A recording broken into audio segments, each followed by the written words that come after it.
بسم اللہ الرحمن الرحیم۔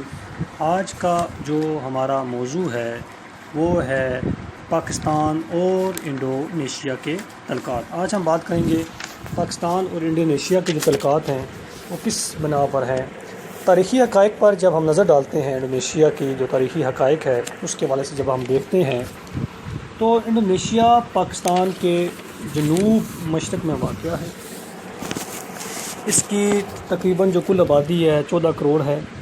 انڈونیشیا ہزاروں جزیروں پر مشتمل ہے، جن میں جکارتا ہے، بالی ہے، سامرا ہے اور جاوا کافی مشہور ہیں۔ سیر و سیاحت کے حوالے سے یہ کافی مشہور ہیں۔ دنیا بھر کے جو سیاحتی مقام ہیں ان میں اس کا خاص کردار ادا ہے، خاص ایک مقام سے حاصل ہے تو دنیا بھر میں جو سیاح ہیں یہاں کا رخ کرتے ہیں۔ انڈونیشیا کی سرکاری زبان جاوی ہے۔ ملک کے جو بانی ہیں ڈاکٹر احمد سوئیکارنو ہیں۔ انڈونیشیا کا پرانا نام مشرق الہند ہے۔ اس پر ہالینڈ کا قبضہ تھا۔ دوسری جنگ عظیم میں انڈونیشیا آزاد کرنے کا وعدہ کیا گیا تھا، چنانچہ 17 اگست 1945 کو انڈونیشیا نے آزادی کا اعلان کر دیا، لیکن جنگ عظیم کے بعد ہالینڈ نے اس پر دوبارہ قبضہ کرنے کا منصوبہ بنایا اور 1948 میں اپنی فوجیں انڈونیشیا میں اتار دیں۔ انڈونیشیا کے مسلمانوں نے احمد سوئیکارنو کی قیادت میں غلامی سے نجات حاصل کرنے کے لیے جدوجہد کی اور آخرکار اس جدوجہد کا نتیجہ یہ نکلا کہ انڈونیشیا آزاد ہو گیا۔ قائد اعظم محمد علی جناح نے انڈونیشیا کے مسلمانوں کی جدوجہد آزادی کی بھرپور حمایت کی۔ حکومت پاکستان نے بڑی جرأت کا مظاہرہ کرتے ہوئے ہالینڈ کی فضائی کمپنی KLM کا فضائی لائسنس منسوخ کر دیا۔ اقوام متحدہ میں پاکستان نے ہمیشہ انڈونیشیا کی حمایت کی۔ حصول آزادی سے قبل اور قیام پاکستان کے بعد پاکستانی عوام نے انڈونیشیا کی جدوجہد آزادی میں بھرپور حصہ لیا۔ انڈونیشیا کی آزادی کے بعد پاکستان وہ پہلا ملک تھا جس نے انڈونیشیا کو بطور آزاد ملک تسلیم کیا۔ اس کے بعد دونوں ممالک کے درمیان سفارتی تعلقات کا آغاز ہوا اور امید ظاہر کی گئی کہ آنے والے وقتوں میں دونوں ممالک باہمی تعلقات کو فروغ دیں گے۔ دونوں ممالک کے سربراہان نے باہمی دوستی کو استوار کرنے کے لیے وقتاً فوقتاً خیر سگالی دورے کرتے رہے ہیں۔ 1959 میں دونوں ممالک کے درمیان تجارتی اور ثقافتی معاہدہ ہوا۔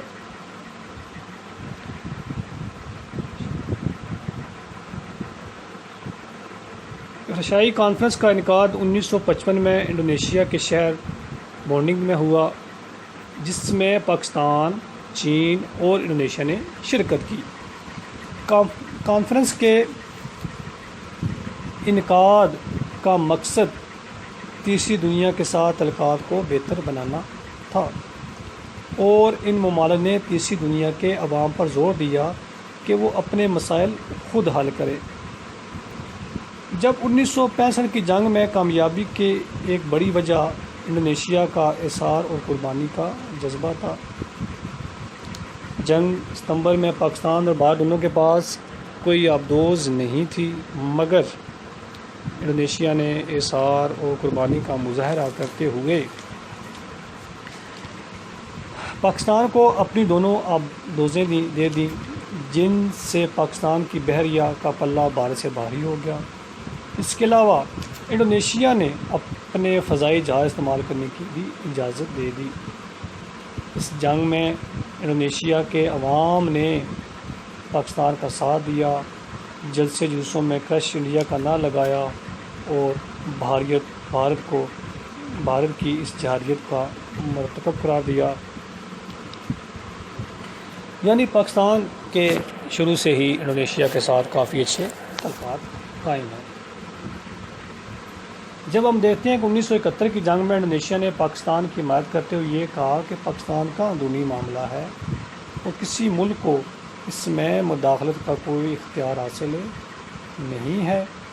اس کے علاوہ انڈونیشیا نے مشرقی پاکستان میں 1,00,000 سے زائد پاکستانی افواج کی رہائی کے لیے بھی قابل قدر کوششیں کی ہیں تاکہ جو پاکستانی فوج وہاں پھنس چکی ہے اس کو رہائی مل سکے۔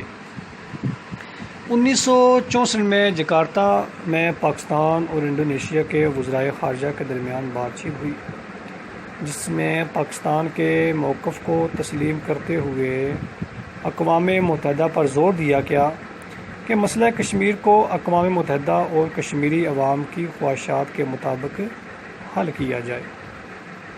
تو آج بھی اس حوالے سے جو انڈونیشیا ہے اس کی کوشش ہے کہ کسی نہ کسی طریقے سے کشمیری عوام کا مسئلہ حل کیا جائے اور کشمیری کو ان کی جو خود ارادیت ہے، جو ان کا ملک ہے، جو حاصل کرنا چاہتے ہیں، جو آزادی حاصل کرنا چاہتے ہیں، ان کو جلد از جلد مل جائے۔ گروپ ڈی 8 کارکن 8 ممالک پر مشتمل اس تنظیم کا قیام 1997 میں ترکی کے شہر استنبول میں تشکیل دیا گیا۔ اس کا مقصد باہمی اقتصادی اور تجارتی تعاون کو فروغ دینا ہے۔ اس تنظیم میں پاکستان اور ملیشیا کے علاوہ مصر،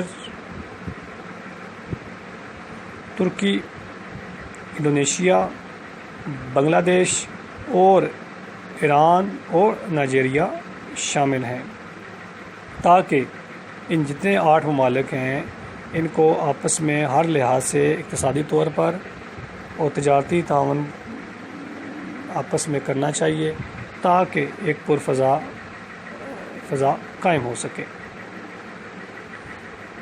مارچ 1996 تک انڈونیشیا پاکستان میں صرف $200 بلین کی تجارت اور باقی دنیا کے ساتھ $163 ارب تجارت کر رہا تھا۔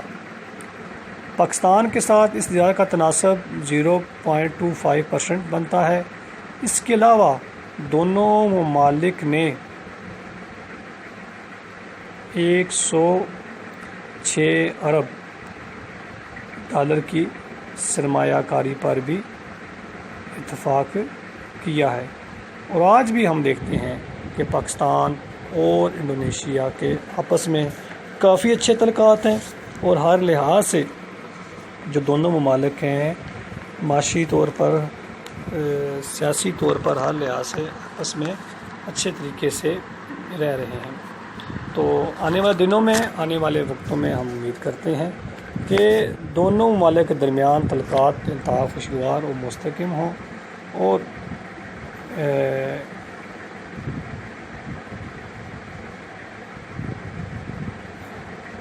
تاکہ دونوں جو ملک ہیں ان میں آپس میں اچھے سے اچھے تعلقات قائم ہوں تاکہ ایک خوشگوار فضا قائم ہو سکے، اور آنے والے وقتوں میں، آنے والے دنوں میں ایک محبت اور بھائی چارے کی فضا قائم ہو سکے، کیونکہ انڈونیشیا ایک اسلامی ملک ہے جہاں پر سب سے زیادہ مسلمان آباد ہیں، تو